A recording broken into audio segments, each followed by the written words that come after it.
The Octarine Tree, a podcast exploring the meaning of ecology, spirit and human relationship. From southwestern Australia, I'm your host, Byron Joel.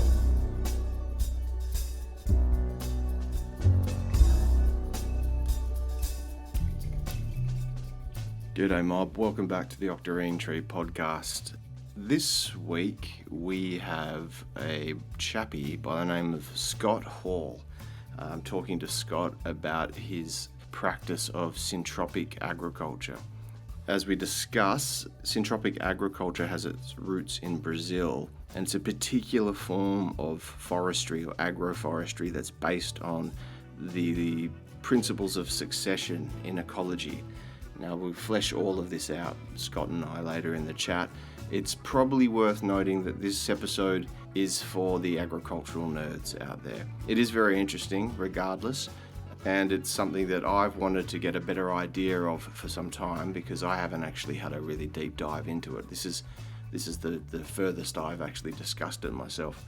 Also, I should note, I haven't even spoken to this yet, but just so everyone knows, all the music for this podcast at the beginning and at the end is all mine. So I have the plan to change the song every kind of 5-10 episodes to a different song. Now, they're just demos.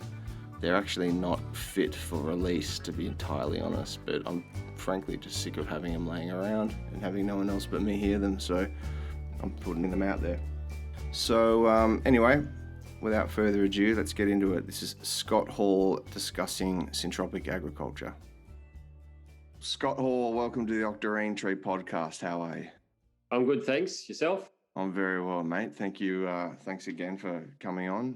Now tell me, what part of the world exactly are you speaking to us from today? Right now, I'm in Nerang on the Gold Coast. Nerang, is that where you're based with your projects? At the moment, yeah, I'm sort of quite transitory at the moment. I've wound up my job at Gabbala with the farm there. That's sort of come to its limits, and I'm sort of looking around and at all of the opportunities everywhere, and I sort of have a bit of interest here and a bit of interest there at the moment, and I'm kind of orientating myself at the moment. Yeah. Okay, so how long were you at that place for, Gabbala? 5 years. Okay, you got a fair bit done there, didn't you? I did as much as I could. Yeah, we got started and, sort of had a few challenges and mistakes along the way, but managed to manage the system and steer it and then sort of get it moving and, yeah, got a lot better towards the later part of it. Okay. I've been following your work online with syntropic agriculture for a number of years now, and it's really interesting to me because syntropic agriculture is one of those things that I, as someone who's fairly well versed in the world of, call it what you will, regenerative agriculture, that whole scene, was pretty well versed in the different modalities and areas of study that make that up, right? Like permaculture, keyline, holistic management, and then you've got biodynamics, and everyone's got their own little modality and twist on things. Yep. So when I saw syntropic agriculture start being mentioned, it took me a fair while to actually kind of cotton on that something legitimate and really interesting was happening. Mm-hmm. And now I'm at the point where from what I understand of it, I consider it to be a major node in the whole discussion. Like, it's a seriously valuable toolkit. Would you give us a brief background on syntropic agriculture as you understand it, like just the history of it, a bit about Ernst and Brazil and all the rest? It's just that Ernst worked really hard on a really difficult site. And to really sort of put it in a nutshell, he experienced through his experiments really good results and periods of growth.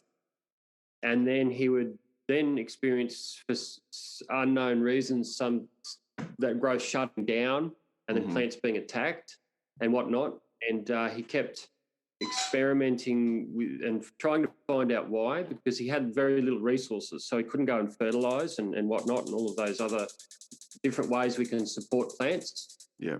So he had to work with that. And after a while, he twigged that it was all about the ages and life cycles and successional groups of the plants. Yeah.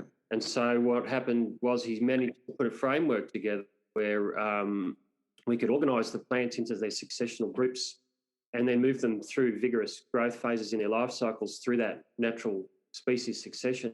And then he went from there to regenerating quite a lot of land, and then started to share it. Whereabouts was this?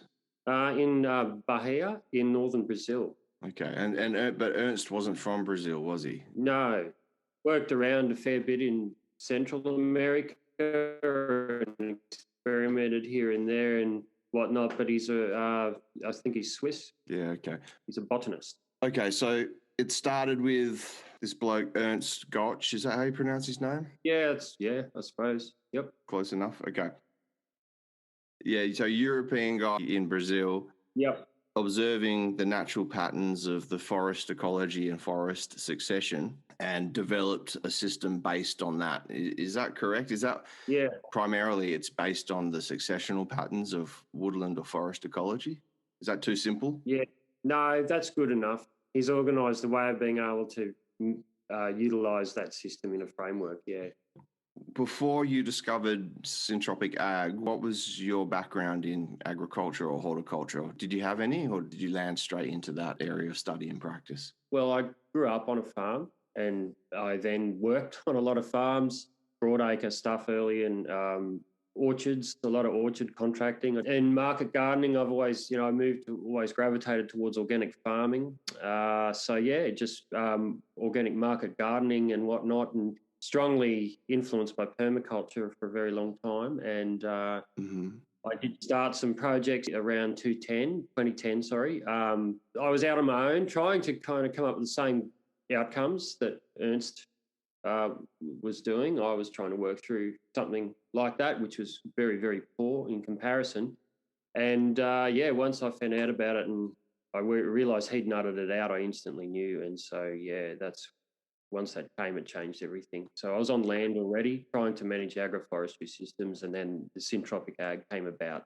Okay. What kind of agroforestry systems were you playing with before you landed at Syntropic Agriculture? Well, sort of an analog agroforestry type of approach about, using, different local species and methods, but not so much driven in by those successional sort of that framework. Yeah. When did you discover Syntropic Ag? Yeah, like 2015. That's when it was. And was that just online? You just stumbled across it? No, that was with Victor Pires and Tiago Barbosa. We facilitated bringing over Patricia Vaz and Namaste Messerschmidt to Australia. Okay, yeah. What happened first is Victor and Tiago went overseas and did a course over in Brazil. Came back and then we started at Gabala, where I was managing the land. Yeah. And we went from there and, kind of bit of an amateurish start. And then, ended up getting Patricia and Namaste over. Okay, cool. So can you explain to me and those listening, as if we're 4-year-olds who have never heard of it? I'm sure you've done this 1,000 times and are probably sick of it. But no, I'm trying to do it. I don't think I've actually achieved, but I'll give it another go. Yeah, okay. So Syntropic Agriculture, there's all different types and forms of agriculture. How does this work? We've said that it's based on the successional patterns of woodland or forest ecology. How would you expand on that? How would you describe this to the layman? Yeah, okay. So first, try to comb apart a little bit the whole umbrella of the term regenerative and just extract it out a little bit. Sure. And just try to sort of make a distinction that, as far as I understand, the goal is for a ecologically driven system, a process that is a natural ecological function that you just perhaps manage and steer, a lot like Alan Savory's managed grazing is exactly the same. That's really just managing that ecology using the ecological function as its driving force. Right. And then there's all of the other types where they start to become a little bit more input-based, where you sort of start to interfere more mechanically or with energy and whatnot, or, bring in things and whatnot, or spend a lot of time in the shed making preparations or whatever. Yeah. That's the first thing I'd like to point out, that it is an ecologically driven system. So we're really focusing on the site. Yep. And then it's looked at as a macroorganism. And so what we do is we manage it that way through the framework, and just get it to feed itself that way. So that's probably the key thing about it, very wide perspective. Then there's a framework within that we manage species succession through. Yeah, okay. So succession, for those listening, in ecology describes the way in which an environment, an ecosystem builds upon itself and grows and changes in such a way that it actually changes the environment of itself. Yeah. And in doing so, in changing the environment, it creates, a different environment which houses and welcomes and fosters different species and dynamics. So if you have like a primary succession event, which isn't that common, but it's when the ecology is stripped back to like a 0 point, ostensibly when there's no biology. Like if there's a lava flow, a volcanic eruption or lava flow or a avalanche and there's nothing but rubble, or if there's an extremely severe fire, it's not quite a primary succession event. That might be considered a secondary succession event where virtually all of the obvious life, biology is killed, but there's still a lot of organic matter. That would be a secondary succession event, like a flood. A flood would take out a lot of the macrobiology, the plants, but you'd be left with a lot of organic matter. But from these stages, whatever the state is, life slowly crawls forward from lichen on the rock or the weed seeds popping up out of the ground at the building site. You've got the fast growing, large seed dispersing annual weeds. Yep. And then they give way to larger shrubs, which give way to bigger trees. And all the time the soil is building and it's attracting other species and it's creating a richer environment, more diverse species. So that's succession. So you've just mentioned that syntropic agriculture primarily uses succession as its engine, right? Yes. Yep. Okay. And there's a framework around the succession. So could you go into that framework for us? I'm sure it's a bit tricky. Yeah, it is a little bit tricky because it's non-linear. It's a dynamic. Yeah. And it's about managing that dynamic. Right. I always have thought of it as very analogous to managed grazing, the way the cows, the predator and the grass come together and move in a dynamic, and the results are either good or bad depending on how that's formed or what influences it. It's very similar, and we manage that dynamic in a consortium. Right. The plants actually come together in a consortium through different characteristics they have involving their life cycle and their strata and their place in succession. Right. So, and then that comes together as a dynamic, and then that's managed, and that's what drives it. That's what keeps that's what keeps it in its power all of the time. Yeah. Because otherwise it can flatten out and go senescent or stagnant. Yeah. So that's managed through this consortium. You're always keeping an eye on what that dynamic is doing. Yep. It's ebbing, it's flowing, it's always in flux, it's going stagnant or maybe leaping forward. So you're always keeping an eye on that, eh? Yeah. So you're looking for the trees, you're looking for the species in any stage of succession that are moving past the vigorous S-curve stage of their life cycle out into the flattening out period. You're watching for that all of the time and managing it out. And those plants feed back as biomass into the system as you watch your wild. At the same time, you're always looking for new plants coming up and moving in that will be taking the place of those plants moving out. And those plants that are constantly moving in are the higher succession species. So that's what we're doing. And the plants that are in the strong, steep part of the S-curve are your high production plants in that period in time in succession, which a lot of them are your biomass generating plants and a lot of them are your crop. So this is what we're after. We're always after staying into that steep part in the S-curve all the time.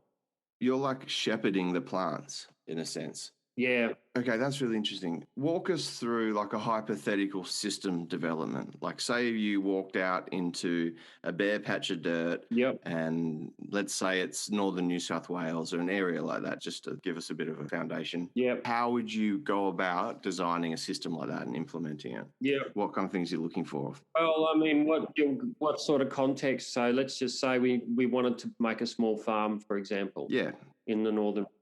I can go to another climate and do it too. It doesn't matter. It's really quite fluid and adaptable. So if we got a pasture, all right, so we would hope that there'd be already good grasses in the pasture. But let's just say it's something like Soteria or something which isn't good enough for biomass. It won't provide enough biomass. Try to find some economical way of improving succession in the grasses, but every 2 meters hoe and rip, and then a line probably about 1 meter wide, and they are tree lines. And every second one will be an intercrop row. This is how I go about it. And then Right. hoe, rip, and then amend. A bit of rock phosphate and pelletized manure and whatnot. Possibly a bit of lime, whatever works for you. Normally, when we go into, we always have to have our biomass ready because we always cover the soil. There's a zero tolerance for bare soil in this. 100% ground cover, 100% of the time. 100%, 100% of the time. So what we'll do is, if we need to bring the biomass in, we will, to start off the system. Right. Otherwise, like cheap spoiled hay or wood chip or something like that. But normally we try to cut it down in the paddock and roll it up with a hay rake and make it available. And if we have to widen the tree rows, the distances to start with, if we can't access biomass or biomass at the right price, we might have to go 6 metres for a tree row or every 12 metres for a tree row, depending on the quality of the pasture. So we'll do that. Whichever way, we make sure we're covered with biomass. So we rip and hoe the lines. And then we plan our consortium based on what sort of tree outcomes we want. So perhaps we might want to be growing tree lines with avocado in them. Is it an important part of the initial design thinking to think about, like, what's the final successional dynamic look like? Do you have to think that through at the beginning? Yep. You would say to yourself, okay, what do we want this to look like down the track? You're going to go through all sorts of permutations and changes and transformations along the way, but the end result, in search of a less rigid term, is something you have in mind at the beginning. Yeah, well, it's actually not that tricky to do. And you've got to work with it. So, of course, like, you're not going to get avocados in the first 4 years. So obviously, right, you're going to have something else going on in that time. But of course, the avocados are growing as well. But because each successional stage gets longer, you can move through the first sort of 3 or 4 quite quickly, or in the first 3, or wherever you want your production to be. If your production's in early secondary succession, you might want to stay there for longer than you might want. The system might want to move. Okay. You can get through, like, so I look at target crops through the first 3 years. Roughly, because in that encompasses crops like taro, cassava, banana, any sort of second year producing short-lived perennial, which is all early secondary succession, all of that sort of stuff. And you can get some good yields on that. That's a good earner. A lot of the stuff we eat is in actually early secondary succession. So we should probably just quickly point out for those listening that this is all grown in the same area. Like you've said, you're thinking about the long-term final form of this system, which in this case, you said avocados in this particular, like, hypothetical. But as those avocados are growing, you're actually using that space to grow all sorts of other stuff. Because the avocado needs those plants. But the avocado is not supposed to sit out in the paddock in the sun. Right. Especially when it's young. Yeah, that's right. When it's young, absolutely. When it's young, it needs to be in a placenta, protected in a supporting pioneers. So that's the actual term that you guys use in Syntropic. You use the term placenta to describe the dynamic created by the nurse plants around the other plant. It's a translation, but it's essentially what covers the soil and protects. Okay. So, and that in a real syntropic system, I didn't mean to say it that way, but in a syntropic system where you really want to you want to work more solidly with those forces. You put the avocado in its seed. Oh, true. Yeah. You want it to have the right start in the right conditions, in the right environment where it's evolved. I'm all for direct seeding trees. I'm a big fan of it. I've done it a fair few times. And then you can graft in situ later on if necessary. That's right. Yes. That's the way it was always done, like in the old world, to go off track a bit. In Morocco, Yeah. I've got photos of it. It's awesome. The old chaps in the villages in the foothills of the Rif Mountains, they would become aware of the wild stands of whatever it was, like there'd be bitter almonds or cherries or quince, crabapple. There was fig, olive, all the usual Mediterranean species. Mm-hmm. And they'd be out walking their goats and sheep around, and they'd know their land intimately. So they would know where, half a day's walk up that particular valley, up that mountainside, there's a very robust stand of wild pistachio. Yep. So they just make sure that next time they're going up that way, they'll take cuttings, if it's the right time of the year, from the really, really good cultivated pistachio that Uncle so-and-so has in their backyard. And they'd go up the hill and they'd graft it on in situ. Mm-hmm. Interesting to watch, cut it right back in the right way. And they're masters of with the grafting knife. And they use these little palm fronds as their tape to secure it. And then they patch it up with mud. And there you go. So, because once upon a time, you didn't have plant nurseries. That was how you established an augmented genetic base, was to graft onto wild rootstock. Namaste Messerschmidt told me, his analogy is you can take a heart outside of the human body and keep the patient alive, like, in an operating theatre and that, but there's a lot of energy and attention needed to keep it like that, to keep the patient alive. But and that's how we sort of treat our trees, our crop trees. We pull them out of the body into a park, and spray it, and then start to treat all of the symptoms and put that energy in to keep it alive. Whereas to put the heart back inside the body is the process here, and then everything turns around. And so when you got those avocado seedlings, for example, growing in with all of the other appropriate species where they're evolved to grow, the plant gets to, it might get to your 2-year-old or 1-year-old age where you can graft onto it, and then in situ, and then it's still in a nursery. Yeah. Because all of the other plants around it, the banana, the eucalypt, or if the eucalypt's still there, it might be something else like a black bean or whatever. There's a whole heap of other trees in all strata that are providing all of that shading conditions and humidity that actually occurs in a nursery. But we go out and take the heart outside of the body and make a nursery, Yeah. But it works well. It's definitely the go. Well, who was it that said, modern horticulture is trying to kill things that want to live and resuscitate things that are dying? Yeah, that's right. That direct seedling idea out here in Western Australia, where it's at best a Mediterranean climate, and then it gets, more and more toward the arid. Yep. That direct seeding I found to be really beneficial, especially with the types of trees that are designed for Mediterranean to semi-arid climates, and they have a tap root. So if you buy or even you raise one of these trees yourself in a pot in a nursery, which is totally doable, like carob, pistachio, any of the big, nut species, the pecans, the walnuts, the cork oaks, what have you, you can raise them in a nursery and stick them back in the ground, but you will miss out on that. The initial burst and the initial instinct they have is to send a tap root straight down. Yeah. I've raised acorns and walnuts, and you put these things in the ground and they'll send their first, stem and leaves up, and they'll hang out there at, 2-3 inches tall with one little tiny canopy of leaves, 4, 5, 6 leaves, and they'll just hang there. And it could be like 2 seasons, 3 seasons of just doing that. And you'll see the stem thickening up, but they won't get any taller.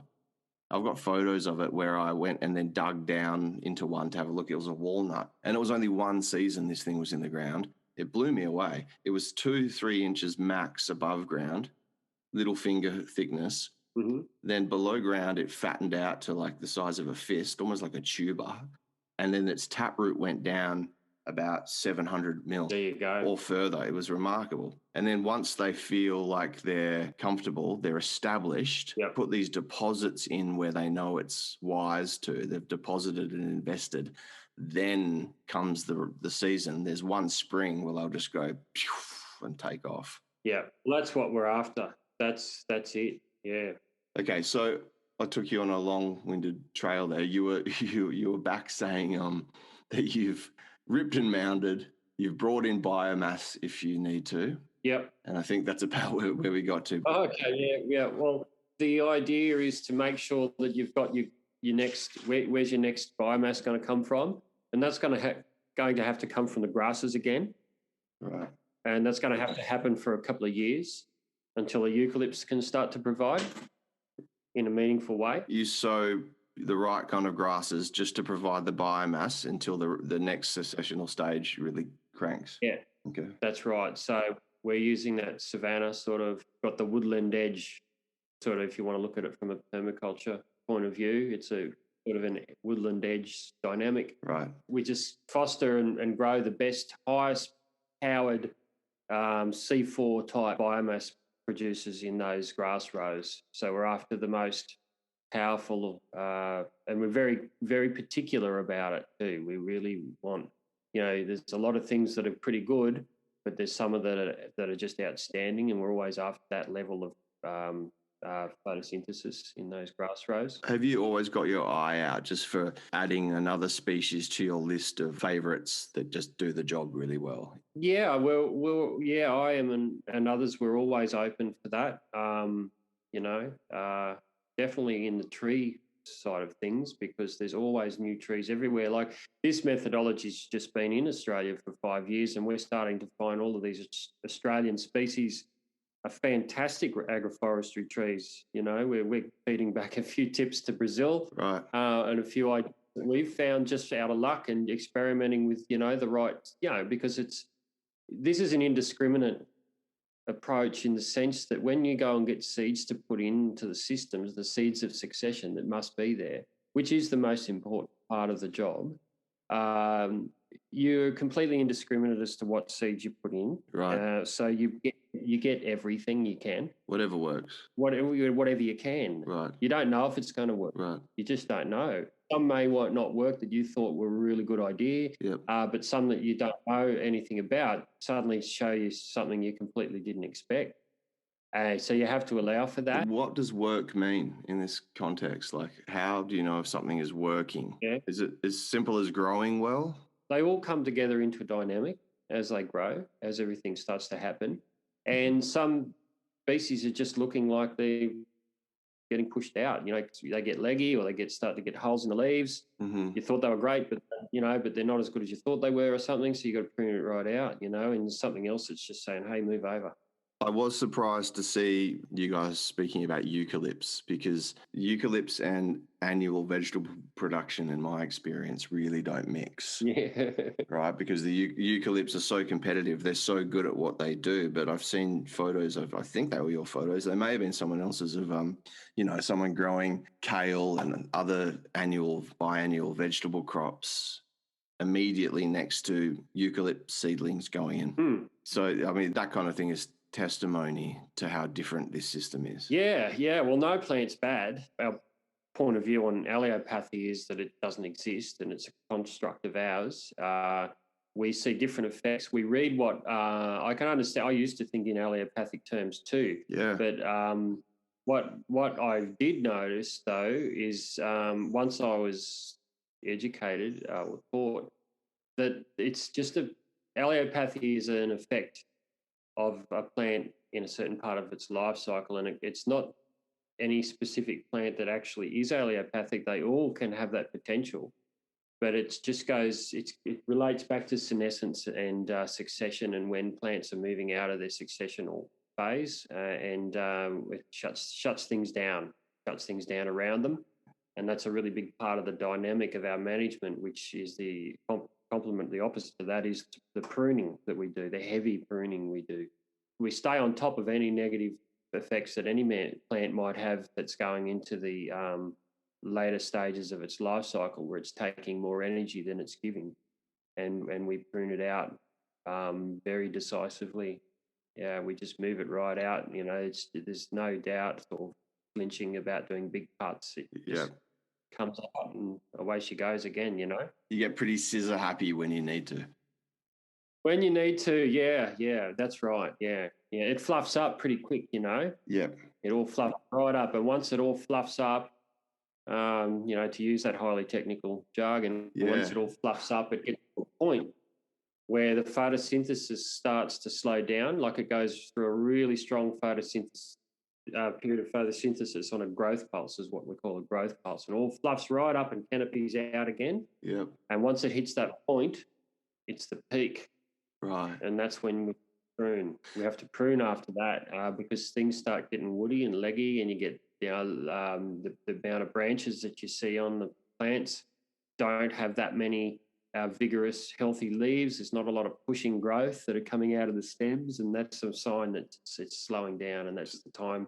If it was pasture, you'd bring the cattle in. So this is really interesting. You're recalibrating your eco-agricultural mind to perceive things very much in terms of the cycles of plants. Now, absolutely, that's something that, I don't know if you call it given lip service or thrown around a lot in different regenerative agricultural fields and rewilding and all these ideas. But it sounds like more than most practices of cultivation, you're really focusing on that. Like you would be developing a very keen appreciation for those ebbs and flows and like inhalations and exhalations and periods of growth and periods of rest and periods of senescence. It sounds to me like. Yeah.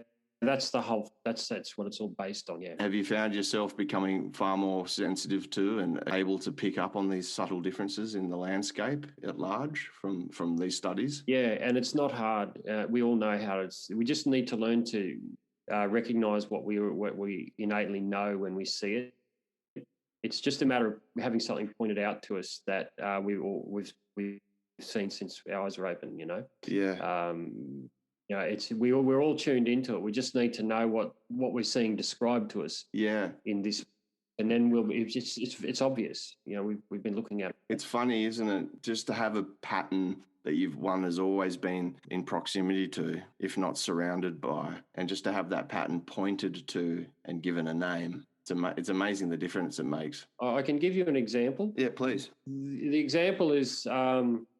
Okay, so imagine a eucalypt. I can use a eucalypt because we're all, I know, most of us Australians are very used to seeing that tree. Indeed, yeah. So we can imagine the eucalypt, let's say in its life let's look sort of 50 years into its life from its time as a young seedling. And we'll look at it at 3 stages in its life. So we can look at it in the seedling stage, have a look, and when they're in that stage, they've got a fairly thin stem and whatnot, and they've got very sparse leaves, Mm-hmm. They're young and they're trying to accumulate and then move into a fast growth. Then you have on the other opposite end fully grown eucalypt, the one that we imagine. Yep. A lot of that is represented in a lot of Australian art and whatnot, the quintessential eucalypt. Mm-hmm. And so try to imagine that eucalypt, the amount of leaves that it's got, and just try to imagine the amount of photosynthesis there. You don't have to quantify it in any way, but you sort of look at the leaves and just see it, and then look at the amount of the amount of biomass that it contains in its trunk, the big trunk, all of that wood. Yeah. Heaps of timber that's moving right up really high with a canopy just sitting on the top. Mm-hmm. And then go back to sort of like halfway through its age, maybe when from that point when it was about, or even earlier, when it was about maybe 13 years old. Yeah. Something like that, depending on the species, but up to 15 years old. And then imagine it then as it's still a single leader. Right. It's still generally one big long trunk, and it hasn't started to branch out into a big head. Right. And it's pointing up, and it's always pointing. It's got pointier tips on it everywhere, and its laterals get pointy as well. And that's the the thrust of the growth in it, as it's always pushing up new growing tips. You can recognise that, and you can see the fresher colour in the new growth all the time. You know, it's always a shinier colour, a nicer green, or sometimes they're very red. Grow out, and keep that in mind when you look at the older tree, and then try then to imagine the biomass to photosynthesis ratio of those three trees when it's very young, then when it's in that really strong growth period, or when it's there, when it sits there forever, looking the same for a very, very long time. Right. Once they get to a certain age, they can just sit there and have just sticks fall off them for 100 years, probably. They're established. Yeah, they're established, but they're also old. Right. You know? Yeah. So that's what we look for, is that growth, that powerful growth. We start to learn to recognise when a plant's really photosynthesizing powerfully in the strongest part of its life. And then that's when you have no allelopathy. And try to imagine plants as being old, juvenile, and then look at why. And it's usually on the roadsides, because that's where the council come past and dose it or spray it all the time. And your best references are on the railway tracks and roadsides. Yeah, they're always a really good example of repositories of interesting species. Yeah. And man's fight against natural succession. Yeah. Constantly spraying things to keep it down, like the constant fight against that growth impulse. Yeah. And the most vigorous photosynthesis is occurring in those places, ironically. Right. Okay, so we've developed these beds, we've lined them out, we've introduced biomass if we have to. What are the first plantings you're putting in? Because the grass, that's what we focus on. You know, like in a really, let's just say if you're a really low resource, you just start accumulating grass, maybe in the first 2 years without even planting trees. Right. You've got to keep the soil covered. And once you get that part right, you can start to do what you want. Okay. So you'd be introducing at the same time, potentially, the trees that you would be intending to be Climax canopy species, if you will, as well as midterm stuff and early stage stuff, some of which is the actual cropping, edible food yielding species, and others would be biomass or some kind of support species. Would you be throwing in all sorts of stuff at once? Yeah. You need all plants in the consortia there and then, plus all future ones. Okay. So then it can move through time, and you manage it. Yeah. I dare say you're probably never going to get to a stage where it's hands off and you're not cultivating it or managing it in any way. But what does in search of a better term, the final product look like? What does a climax system? Is there a climax system in this thinking, and what does it look like if there is one? Well, that's a really good question. It's a really, really good question, because we have to ask ourselves, how much of what we do we want to go all the way to climax, and how much of what we do are we going to use to feed us these specific crops that we demand as a society that we want to consume. So, of course, if you go into climax, you're not going to have wheat. Right, of course. You know, you're going to have maybe nuts and whatnot, but there's a balance that, you know, depending on how much we end up getting done, if we all find that it works for us and a lot of us do it, I'm sure vast areas may be able to go back to climax, and we can passively use those spaces and but still manage edges and other systems where it's where we're sort of moving through and pruning it back more and hitting it again with crops that we need, like that we perhaps choose, like, you know, wheat or potatoes or tree crops. You know, a lot of what we eat, lower succession stuff. Interesting, and it leads me to my next question, because I've got a fairly good idea in this part of the world, anyway, where I'm from. I'm most familiar with southwestern Australia, and by extension to that, Mediterranean climate systems, even and semi-arid. Even they do change, of course, but you know there are these broad patterns. And I've got a fairly good idea, if I was emperor, hypothetically, what I would do with the landscape based on what I've studied. And that being a broad-scale mosaic patterning of this interrelationship between like intensive rotational grazing, a la holistic management, tree crop systems, whether alley rows and alley cropping or savanna systems like the dehacer, pasture cropping, keyline design as the foundation of all of it, et cetera, et cetera. What I'm really interested is in how and where the syntropic agricultural systems can interface with and marry with these other modalities. Have you played with ways in which like livestock interface with syntropic agriculture? Oh, well, that's the way it's got to go. The way I see it is if you take a look at it from the other way around and come at it from a silver pasture or broad agroforestry pasture grower, the way they look at trees or whatnot. Yeah. I mean, if you want your trees there, you want the most effective form of management and best outcomes you can get from it. So that's where the syntropic methodology comes in, and it can fit that. It's like a missing link in the piece because they all need the grasses, the animals, and the trees. Yeah. There's no, everywhere you look in a savanna, there's trees. Yeah. There's different varying densities of them. There's clumps in sloughs and that. There's woodlands. There's the gallery forests and all of these places in these types of semi-arid environments. And so I think start looking at them as a dynamic on they work the way we look at grasses, the animals and the predator combine. Start to look at the tree systems that way and then manage accordingly. But yes, livestock and grasses go together, and trees and grasses go together too. Holistic management, they don't speak much to tree systems.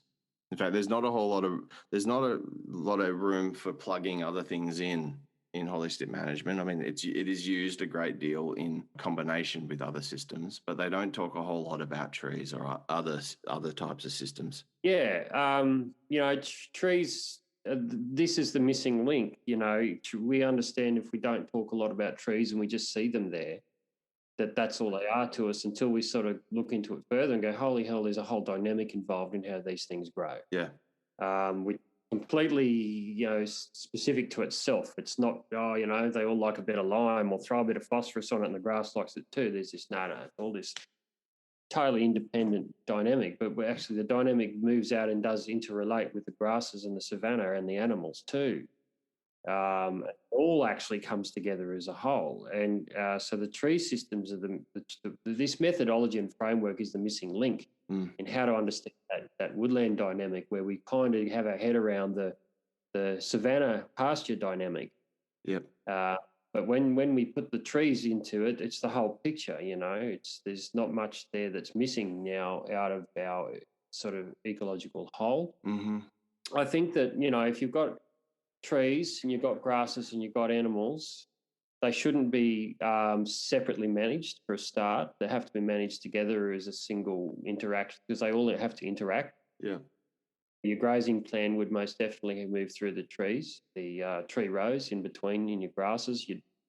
Cutting your grass for biomass, it would pay very much to put the presence of animals in there from time to time after a recovery to improve that. You can't keep taking the grasses. You have to give to the grasses the animals, but then give a little, yeah. Yeah, then they eat the trees too. You see, so but with a cow being a ruminant, it eats about 80% grass and about 20% browse. I'm not exactly sure, but on the numbers, I've seen what they eat, and I've seen that they will fill their rumen on nice sweet grass in between the tree rows, let it get up nice and high and sweet and fully recovered, and hit it with the cattle, and they'll just get in there and rumen up, fill their rumen, and then they'll get on the trees and they'll eat here and they'll eat there and bits and pieces, and that they won't smash the trees. But once that grass is gone, they're out.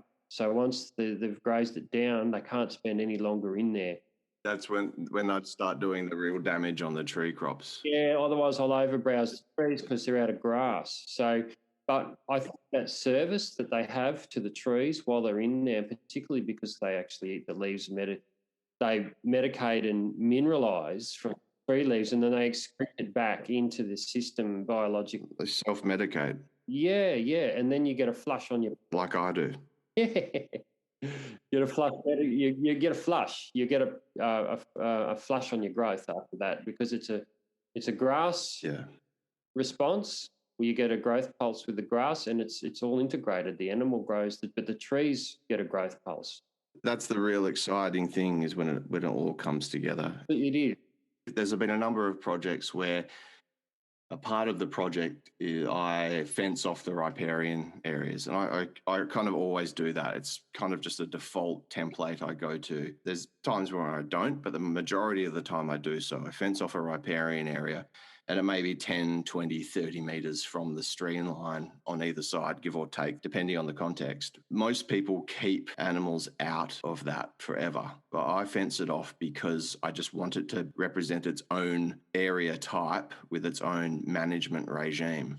But I run the animals through, and it drives some people crazy. I will fence off a riparian area and I'll actively revegetate it. And, if we put in some leaky weirs or other kind of erosion mitigating structures, revegetate it, do all of that. But once that system is then robust enough and established enough to handle it, I bring animals through on a different regime, not in the same density or time frame that I do with other paddocks that are like their primary function is pasture, but I bring them through and it's beneficial. I mean, even in Australia where people say, oh, yes, but we've never had hooved animals, and just the best thing you can do for country is to lock it up and keep humans and hooved animals out of there unless you're going to go spray it with glyphosate. Despite that kind of headspace, it does work. It might be once every 3 seasons. Yep. You let them run through, they thin things out, they trample some things down, they bust the soil up a little bit, they do what they do, and then you get them out of there. Those systems benefit from those mosaic disturbance events. Yeah, that's right. It's all must come together. I don't see why the more we separate it, the more energy it takes from us. But I do see them when they come together, that it becomes more and more efficient and beautiful and fun. Well, look at the positive feedbacks that start. It's just endless. I think it's the most beautiful thing. I mean, there's to see like a productive human stewarded landscape with all of those trophic levels and niches occupied to the greatest degree possible. Beautiful. Throw water systems in there with dams that aren't just basins with water in them, but are functioning wetlands in and of themselves. Throw apiaries and bees in, throw chooks and other waterfowl and whatever else following the herds around. Those of us who have played in this game for long enough know how beautiful and kind of enriching the vision of that fully functioning system is, or can be. We've all done a lot of dreaming, hey? Yeah, there's a lot of good pictures. Yeah, and it'll happen. Yeah. It's just slower, more frustratingly slow than we'd like, but we'll get there. Yeah, I agree. Does this system, because I've only ever seen these systems applied to subtropical biomes, like this particular system, Syntropic Agriculture, had its genesis in Brazil. It's gaining a big following in Australia, particularly in the subtropical climates. But is this applicable in, say, a Mediterranean climate? Yeah, totally. So does it take much to tweak it, or is it the same principles? Yeah, it's the same principles. It's just that the plants change, and when they grow changes, and when it rains changes, and all of those things change, and when it's hot and dry and all of that, all those things change. Decay times change. There's all of these differences, but the whole thing that keeps it all together, the whole framework is the same, because all trees are trees. Yep. They all have a certain type of light that they require, some more than others. They all have a life cycle length, there's inescapable. And, they all go through species succession. Species succession occurs. Yeah. So as long as those things occur, this applies. And so essentially all plants go through a strong part of their growth in their life, a fast, vigorous time of their life, and they have a slow time in their life. They slow right down and low energy when they get old. And so, that's what we work with. Okay. And then they form groups which go through that strong growth pattern together, and then we just manage it. So there's no slow bits. It produces enough biomass the whole time to keep the soil covered. Yeah, well, that's extremely important in brittle climates as well, I don't imagine. Mm. So, okay, and you're playing with some Mediterranean applications at the moment, aren't you? I'm just about to start down in Junee. It's really exciting because, I'm actually more excited. To me, it seems easier to work in a Mediterranean climate with this system than it does in the subtropics. Okay. Just because, the subtropics, it's such powerful growth and there's so many choices of things. It's fun. It's a lot of fun, but, you can really organise your way through the Mediterranean systems, I see, because we know the plants so well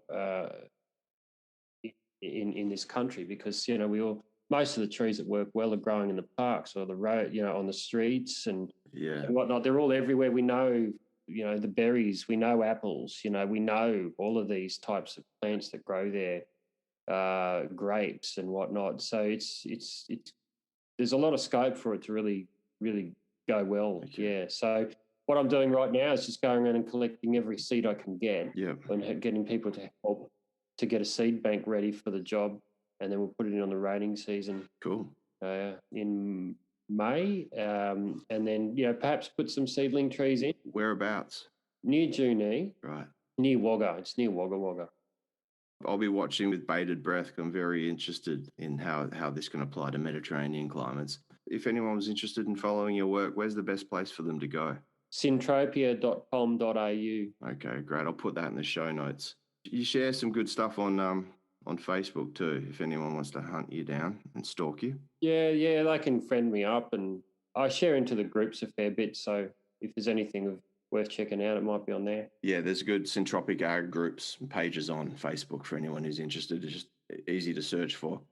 I reckon we should get you out to WA sometime to come and do an intro course or similar. Well, it'd be a lot of fun to. It's so much fun to go to new places and learn off the locals about their trees, because this is one of the things about why it can move so quickly, I think, is because we know our species. I like to off people wherever I go about their trees in their area, and then once the knowledge about how we use them and how they fit into that sort of framework, people have a whole new way of looking at their trees in their area, and they know how to use them in that syntropic way, and it sort of picks up pretty quick. Yeah, there's a lot more about these trees that we know than we think we know. Yeah, it's a whole new world. Don't you dare close your eyes. We're only just getting started on our return to a subtler relationship with trees and the world at large. And that's what syntropic agriculture represents to me. It's like I've said it before about other regenerative agricultural modalities, but this one, I think, like I hinted at earlier, really epitomizes and embodies that slowing down and kind of that subtle conscious reconnection to life cycles, the ebbs and flows going on around us all the time. Yeah, and a new respect for weeds. And a new respect for weeds. Yeah, if those things that you just can't kill. Yeah. You want your system to be like that. Yeah. It's that simple. You just want your system to be able to be something you can't kill. Weediculture. Yeah, put in their place and manage. They're very powerful. Yeah, if we try to get rid of them, we create conditions for them to come right back. Yeah, that's right. If we keep insisting on stripping things back, largely through glyphosate and other herbicide applications, if we keep insisting on stripping things back to primary or secondary succession dynamics, then we're going to keep getting what we call weeds growing. And I mean, nature is just trying to heal a wound. If you kill everything off, that's like a wound on Mother Earth. There is no bare soil except for very few situations in nature. And nature abhors a vacuum. And she's just trying to create a scab over that wound and heal. She doesn't give a shit what species is doing it. She's told me. I had a good long chat with her. I always see that life is invasive. That's the way I see it. It's just that we're always battling against life, but it's always coming at us strongly. Here we are trying to back in it. We call weeds, etc., invasive, but it's just life filling the void. Life finds a way. All right, mate. I'm going to let you go. Thank you very much for joining me. I really appreciate you taking the time. Yeah, no worries. It was fun having a chat, mate. Yeah, all the best. I'll be in touch. All right. Catch you later, mate. Okay, mate. Appreciate it. See you, buddy. Ta-da. Bye. See ya.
To the hill, shotgun, fill